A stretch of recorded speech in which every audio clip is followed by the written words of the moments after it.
Team leader వ్యవహరించిన తీరు, నీ భార్యను నా దగ్గరికి పంపించు అంటూ అతను అడిగినట్టుగా ఆ ఉద్యోగి ఆరోపిస్తూ ఉన్నాడు సార్. ఈ ఇష్యూ మీద మీ కామెంట్?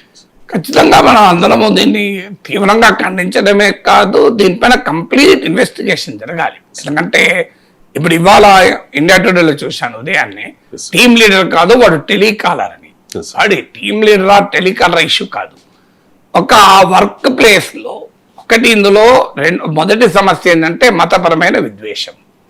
సో కొంతమంది ముస్లిం ఉద్యోగులు హిందూ మతస్థుల నమ్మకాలపైన, విశ్వాసాలపైన, దేవుళ్ళపైన నీచంగా మాట్లాడారని.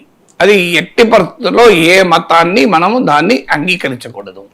ఏదో మైనారిటీలు గనక మెజారిటీ మతాన్ని అనొచ్చు అంటే తప్పే. అది మెజారిటీ మతస్థుల మైనారిటీలను గౌరవించాలన్నప్పుడు మెజారిటీ మతస్థుల భావాలను మైనారిటీని ఇంకెక్కువ గౌరవించగలను, తక్కువ గౌరవించకూడదు కదా.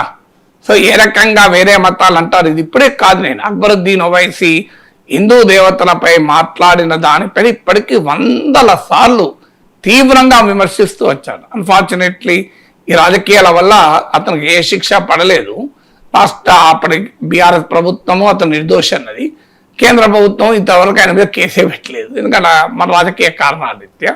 కానీ నాలాంటి వాళ్ళు మొదటి నుంచి దాన్ని ఖండిస్తూ వచ్చాం.